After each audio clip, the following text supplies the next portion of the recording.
It's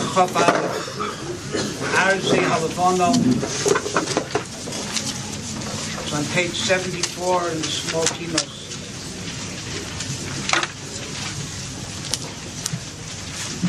This Kinna speaks about the Asara Harugei Malchos.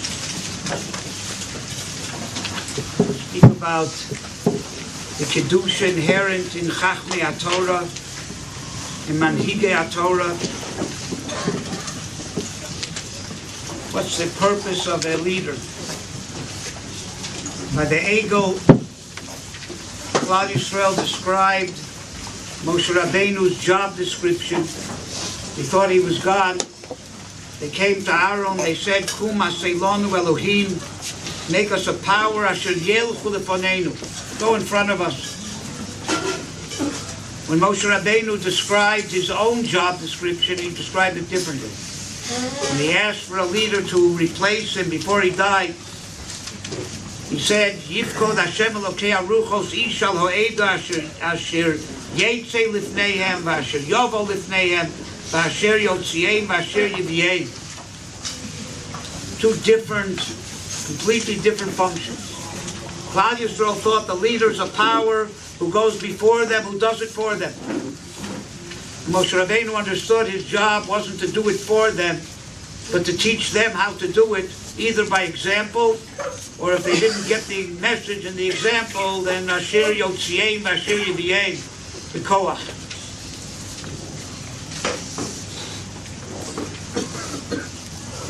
I always like to say that is the difference between the Nemukei Yosef and the Meiri.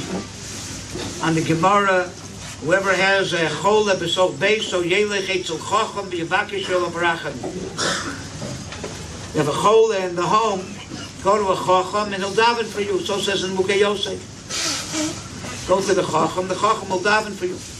So that's why the minig is to say mishabeirachs for cholim on Shabbos, because the Rabbonim, the Gedolim are in shul then, and they'll answer amen. You'll be mekayim this halacha. The Meiri says a different shot. The person has a chola, go to a chacham, and he'll teach you how to daven for the chola. Not that he'll daven for you. He doesn't have a direct line to the Rebbeinu Shalom more than you. But maybe you don't know how to dial. You don't know how to make the connection. He'll teach you how to do it. Once he teaches you, can do it yourself.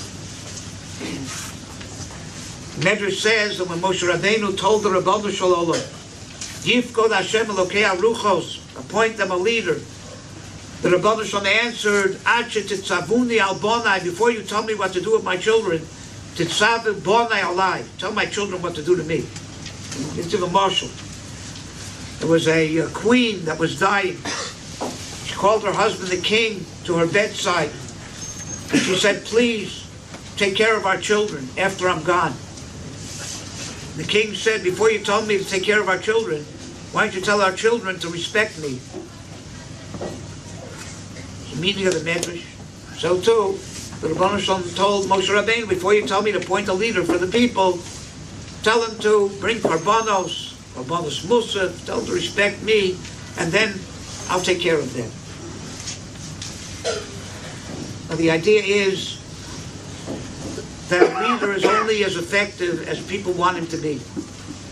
People who respect the leader, who are machshav him, who understand that he can benefit them,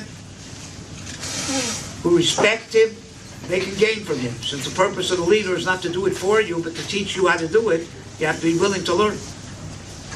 And therefore the Rebbeinu, the queen, the marshal, the king said, I'd be glad to take care of our children. But my ability to take care of them depends on how much they're machshav my relationship to them. If they respect me and they understand that I'm important to them, then it'll be easy to take care of them. But they don't have any respect. They don't understand how important it is. And then there's nothing I can do to create the relationship is going to be meaningful. So too, the Rebbeinu Shalom said, unless Klal Yisrael want that relationship with me, they understand about the karbanos, how to come closer to me, then appointing a leader is not going to be effective. So first you tell them, let them be machshav, that relationship, and then we can have a leader who will create that relationship. That's why he says, Asay l'chorav. The Rav isn't going to make you a Talmud, because if you don't appreciate, it's not going to help. You have to make the Rav into a Rav, asay lecha, like it says, lech lecha, letovoscha, lanoscha. You have to realize it's for your benefit. It's for your good. If you appreciate that, then you'll make the Rav, you'll accept that authority on you. But if you don't appreciate it, then no thing that Rav can do is going to help you. Chofetz Chaim brings on mind a marshal. There was a Ganev who broke into the house of a doctor, took a lot of things away from the doctor's house, and when he finally was alone, he went through the things to see which were valuable to him and which not. The silver, the gold, and the money he kept.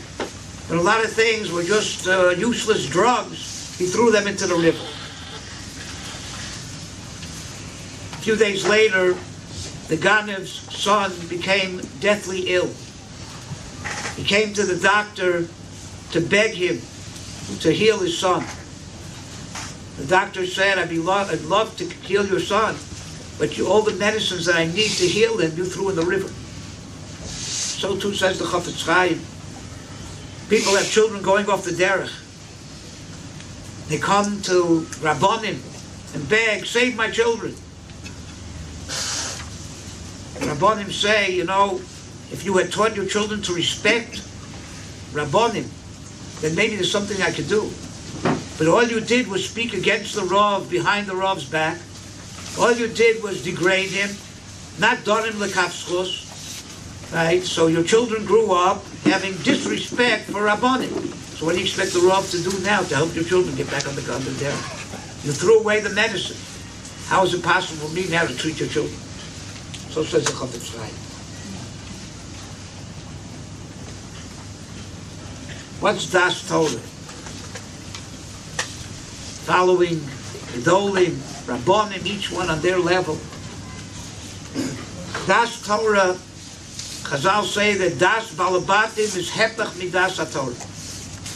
When a person comes to on his own, with his own database, is usually the opposite of what Torah is. Someone whose whole reference, whose whole data is Torah. And the more a person is steeped in Torah, fills his mind with Torah ideas, Torah logic, so everything that all the decisions he makes, all the things he comes to conclusions are based on that data. Like a computer, whatever you put into the database, that's what you get. If your database is Das B'nei Adam, then you get Das B'nei Adam. If your database, the more a person is steeped in Torah, the more his cheshbonos are al-pi Torah. That's called Das Torah. That's why Chazal say, Es Hashem Elokecha tiro l'ravos talmidei chachamim. Yiras haromos, a person has to understand that a Talmid Chacham has a different chashiva, a different way of reckoning than a regular person. And the more steeped in Torah he is, the more his decisions, the more the way he looks at things is Torah-dik, and not the way that Balabatim look at it, not the way that people who are bereft of Torah look at it. And therefore, Chazal say, when people are too critical of their leaders, they're not given a dam l'kafschus, but they think they know better. They would know better what the Gadol, what the Rav should have said, how he should have said, what should he have done. They know better. They have no trust and confidence and an understanding, a certain amount of humility, that maybe I don't have the same information that that person has. Maybe my mind isn't filled with Torah as much as his. And therefore, the way I see things maybe are not the way the Torah would want me to see them. So you have to have confidence that somebody who knows more Torah than you, who's responsible, that responsibility also adds to Das Torah. Somebody's responsible for a tzibur. Emunas Chachamim, I saw somebody says, very interesting. Emunas Chachamim doesn't mean you have to believe everything the Chacham says is true. We don't have infallible Chachamim. But you have to have the trust that they do what they're saying. And if you can be yored l'sof daitam, then fine, you can argue with them. But if you're not on the level to be yored l'sof daitam, at least have the confidence they know what they're doing. I don't know. I admit I don't have that knowledge. It's a certain confidence, emunah, emun, not emunah, belief, but trust, that unless I can be on the same level as them, I have trust that they know what they're saying. Because I don't know. On the other hand, if you could be yored l'sof daitam, you can be on the same level and argue it out with them, fine. Then it's possible the chacham could make a mistake. And then you shouldn't follow him because you're told of b'das Beis and you're capable of knowing. That's why it's possible for Beis to make a mistake and somebody to know they made a mistake and not follow them because he knows that they're wrong. And if he does follow them, he's toeh b'shomei l'divrei chacham and he's chayav according. So that's possible.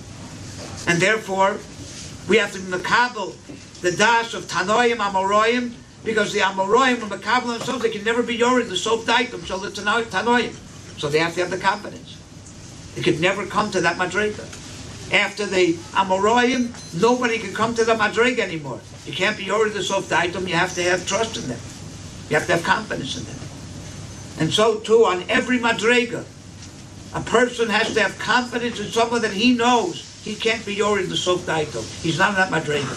He doesn't have the limud, he doesn't have the brains, he doesn't have the koach, he doesn't have the ability to learn and know what that person knows.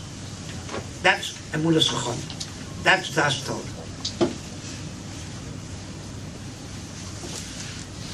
And when people don't have that confidence, they're shvot hashoftim, too critical of their leaders, expect them to be perfect. They have timers. And what happens is, each hayosher bein of yas, everybody does what they think is okay. And then there's hefkerus and total anarchy in Klal Yisrael.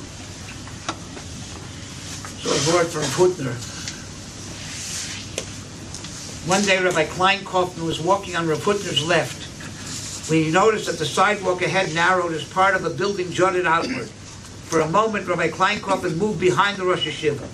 When space allowed, Rabbi Kaufman resumed his position on the Rosh Yeshiva's left. What indeed is the meaning of a Talmud's walking on the Rebbe's left side? Asked Rabbi Kaufman. Rav Hutner thought for a moment and responded. Chazal teach, la'olam te'shmol doche v'yamin makareves.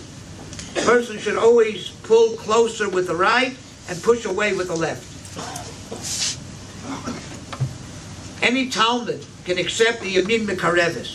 Any Talmud can walk to the right of his Rebbe where his Rebbe pulls him closer. But only a true Talmud can accept the small docha, the rebuke. Only a real Talmud walks to the left. He's able to have that small docha, he makabel that, then he's a Talmud.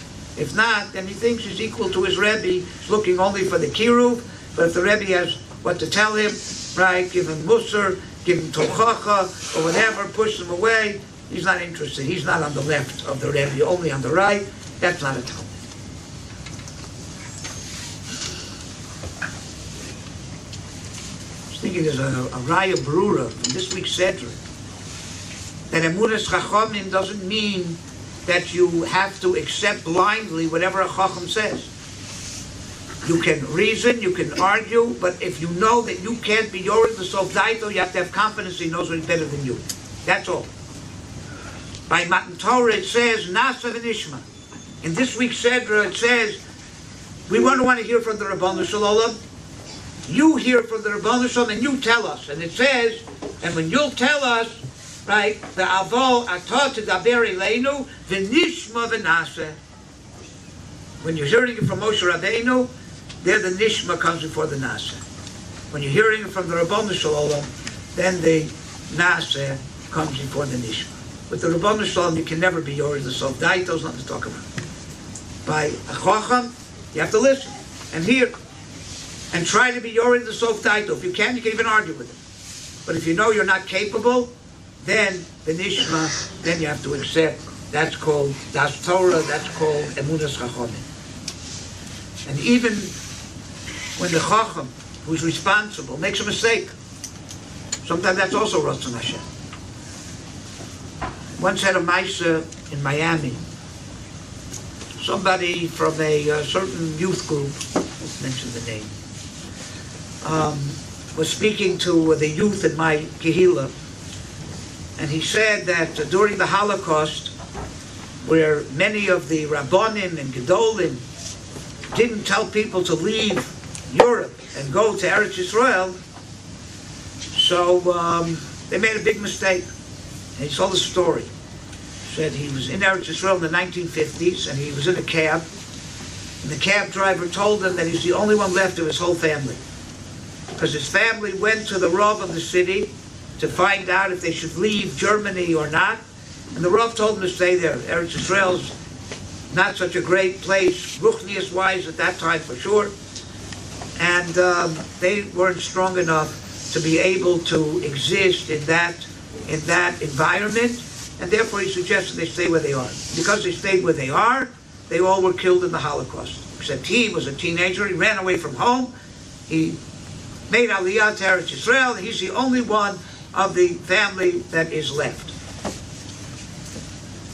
So he said, here's a proof. See, all these Rabbanim made a mistake, and this kid who didn't listen, he saved his life.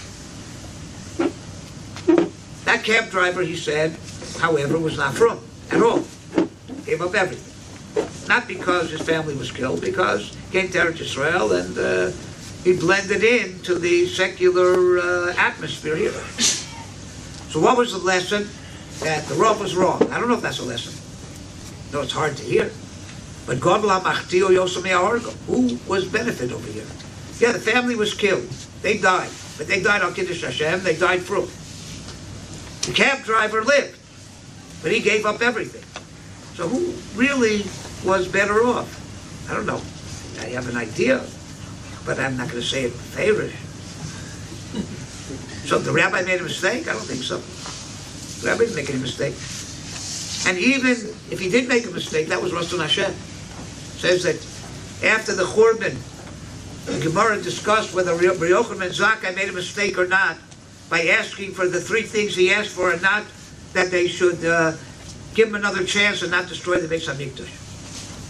And one Man D'Omer says that he made a mistake, and the other Man D'Omer said no, he had a good cheshbon, tofastum alubar lo tofastum. If he asked for too much, they wouldn't give him anything. The end of the Gemara is that he made a mistake. But Mei Shiv Chacham Nimocher, the Rabbanim wanted him to make that mistake. Because he wanted the Beis HaMikdash to be destroyed. It's hard to accept.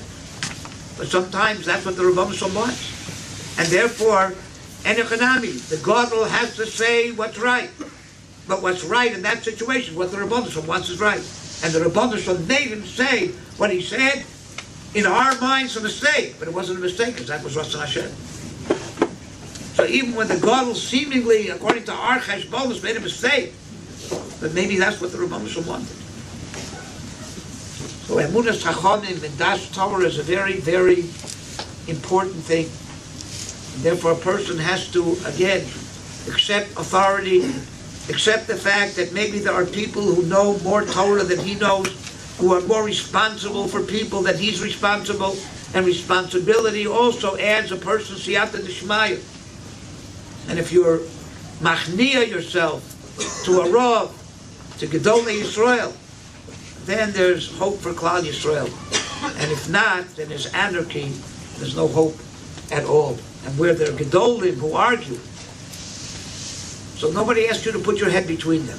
You follow your Das Torah, you follow your Gadol, respect other people who follow their Gedolim. Between the Talmidim there shouldn't be any machlokas. And the machlokas between the Gedolim is machlokas l'shem shamayim, that's fine. But once the small-minded followers get involved, then it doesn't become machlokas l'shem shamayim anymore. Then it becomes machlokas l'shem nitzuach. My Rav, my God is bigger than your God. That's a rich. So, if we know how to follow leaders properly, we know how to listen to Das